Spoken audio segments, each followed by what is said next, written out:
انہوں نے بہت سی سرجریز کی ہیں، میں بہت پر امید ہوں، وہ دعا کرنا کوئی راستہ نکل ہے، آپ کا اشر ہے۔ اور اسے یہ سب جان کر خود پر بہت غصہ آ رہا تھا کہ وہ کیوں سو گئی، اگر جاگ رہی ہوتی تو اسے جاننے سے پہلے دیکھ تو لیتی۔ اشر، یہ کیا کیا آپ نے، مجھے آپ پر بہت غصہ آ رہا ہے، اور خود پر بھی۔ خود سے کہتی وہ فریش ہونے واش روم کی طرف بڑھ گئی۔ وہ لونج میں آئی تو کوئی بھی نہیں تھا، دل ہی دل میں کتنے شرمندہ ہو رہی تھی۔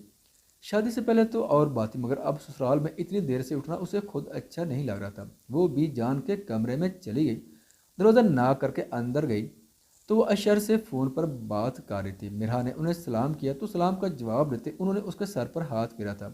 یہ بات کر لو اپنی بیگم سے، آ گئی ہے۔ انہوں نے موبائل مرحا کی طرف بڑھایا، مرحا نے سلام کیا تو بہت محبت سے سلام کا جواب دیا گیا۔ مرحا کا دل کیا خوب باتیں سنیں اپنے شوہر کو، پھر ساس کی وجہ سے ایسا نہ کر سکے۔ کیسے ہیں آپ؟ مرحا نے بھی مسکراتے ہوئے پوچھا۔ تو آپ کے بغیر کیسا ہو سکتا ہے یہ بندہ؟ اشر نے بہت خوش دلی سے جواب دیا۔ اچھا، وہ جواب میں بس اتنا ہی کیس کی بھی جان کمرے سے چلی گئی تاکہ وہ آرام سے بات کر لے۔ جب وہ چلی گئی تو میرا نے اشر کی خوب کلاس لی کہ اسے بتائے بغیر کیوں چلا گیا، اور میرا کی اس بات پر اشر صرف مسکرا ہی سکا تھا۔ جب آپ میرے پاس سے اٹھ کر چلی گئی نا تو میری آنکھ کھل گئی تھی، پھر مجھے نیند آ گئی، اور جب دوبارہ میری آنکھ کھلی تب بھی آپ جاگ رہی تھی۔ سوچا آپ کو بتا دوں، مگر جب نماز پڑھ کر فارغ ہوا تو آپ خواب خرگوش کے مزے لے رہی تھی، اس لیے آپ کو تنگ کرنا مناسب نہیں سمجھا۔ اور رہی بات بی جان کی تو انہیں میں نے بتا دیا کہ میں آفس کے کام سے جا رہا ہوں اور میں پرسوں شام تک واپس آؤں گا، جب تک آپ اپنی امی کے گھر چلی جائیں۔ میں نے بی جان سے کہہ دیا آپ کو فیصل بھائی چھوڑ دیں گے۔ عائشہ نے ایک سانس میں ساری تفصیل بتا دی اسے۔ اچھا یہ سب چھوڑیے، یہ بتائیں کہ ڈاکٹر سے کتنے بجے کی اپوائنٹمنٹ ہے؟ میرا کو پوچھتے ہوئے خیال ہی نہیں رہا کہ پہلے کمرے سے باہر دیکھ لیتی، یہ دروازہ بند کر لیتی، بس اپنے ہی دھن میں سوال کیے جا رہی تھی، اور شاید کسی نے اس کی یہ باتیں سن لی تھی۔ آج شام میں 6 بجے، پھر کل کچھ اور ٹیسٹ ہوں گے تو پرسوں شام میں گھر واپس پہنچوں گا۔ آپ دعا کرنا، اشر خود بھی چاہتا تھا وہ ٹھیک ہو جائے۔ جی میری دعائیں ہمیشہ آپ کے ساتھ رہیں گی۔ میرا نے دل ہی دل میں اشر کی صحت یابی کی دعا مانگی تھی۔ اب زندگی سے پیار ہو گیا، جینا چاہتا ہوں میں۔ وہ یہ بات صرف سوچ ہی سکا، کہہ نہیں پایا تھا۔ اچھا پھر بعد میں بات ہوتی ہے۔ اشر نے اللہ حافظ کہتے فون بند کر دیا تھا۔ جب وہ لانچ میں آئی تو فریال بھابھی ٹیبل پر ناشتہ لگا رہی تھی اور بی جان بھی وہیں بیٹھی تھی۔ وہ ان کی طرف آئی تھی۔ میں کچھ کروا دوں؟ آج آنکھ ہی نہیں کھلی، پتہ نہیں کیسے اتنا سو گئی۔ میرا شرمندہ ہو رہی تھی اتنی دیر سے اٹھنے پر۔ کوئی بات نہیں، شروع میں ایسا ہوتا ہے، آہستہ آہستہ روٹین بن جائے گی۔ وہ اسے مانے خیز نظر سے دیکھتے ہوئے بولی تو میرا کے چہرے کا رنگ یک دم ہی سرخ پڑ گیا۔ کوئی بات نہیں، ہو جاتا ہے کبھی کبھار، میں بھی زیادہ سو جاتی ہوں۔ بی جان نے میرا کا سرخ پڑتا چہرہ دیکھا تو بات ہی بدل دی، اور میرا ان کی بات پر بس ہلکا سا مسکرا دی۔ آپ لوگ کر لیتے ناشتہ، میرا انتظار کیوں کیا؟ وہ شرمندہ ہو رہی تھی۔ کوئی مسئلہ نہیں، کبھی کبھی دیر سے بھی کر لینا چاہیے۔ فریال بھابھی نے یہ کہتے ہوئے چائے سرو کرنا شروع کر دی، پھر ان تینوں نے مل کر ناشتہ کیا تھا۔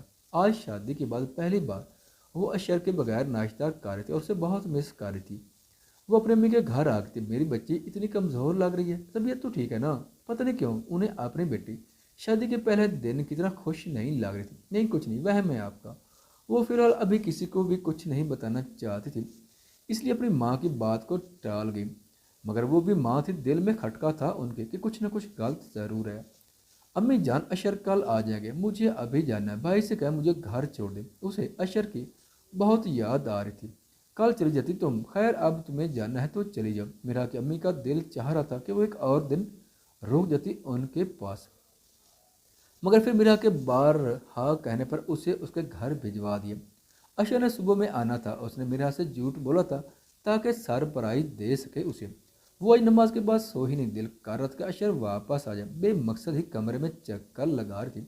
پھر کچھ سمجھ نہیں تو بی جان کے پاس جا کر بیٹھ گئی، کچھ دیر گپ شپ کی، پھر اٹھ کر باہر آ گئی تھی۔ فریال بھابھی ناشتہ بنا رہی تھی، وہ بھی وہیں چلی گئی۔ میں بھی مدد کر دیتی ہوں آپ کی، اس نے چائے کا پانی برنر پر رکھتے کہا تو فریال بھابھی اسے ہاتھ پکڑ کر باہر لے آئیں۔ کر لینا کام، کام کو ہاتھ نہیں لگایا تم نے ابھی تک، اور شکر کرو بی جان نے نہیں رکھا، ورنہ تمہارے ساتھ ساتھ مجھے بھی ڈانٹ پڑ جاتی۔ فریال بھابھی اسے کرسی پر بٹھاتے خود دوبارہ کچن میں چلی گئی تو وہ پھر سے اپنے کمرے میں آ گئی۔ اشر کا فون ملایا تو وہ بار بار ڈسکنیکٹ کر رہا تھا۔ وہ بیزار سی ہونے لگی، پھر سوچا لاؤنج میں ہی جا کر بیٹھ جائے۔ جیسے کمرے کا دروازہ کھلا تو اشر سامنے کھڑا تھا۔ میرا کا منہ کھولے کا کھولا رہ گیا۔ آپ اشر، آپ کب آئے؟ میرا کوئی یقین ہی نہیں آ رہا تھا، اور اشر نے روم میں آ کر دروازہ لاک کیا اور اسے گلے لگایا تھا۔ یار شام میں آنا تھا، لیکن آپ کی یاد مجھے یہاں کھینچ لائی۔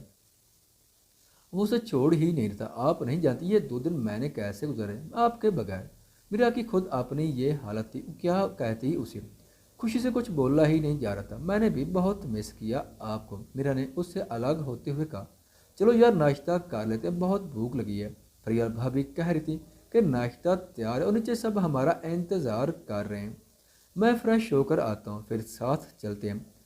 وہ یہ کہتے واش روم کی طرف بڑھ گیا تھا۔ وہ لوگ جب ناشتہ کر رہے تھے تو بی جان بار بار اشر کو گہری نظروں سے دیکھ رہی تھی، سب کچھ سمجھنے کی کوشش کر رہی ہوں، اور یہ بات اشر کے ساتھ ساتھ میرا نے بھی نوٹ کی تھی۔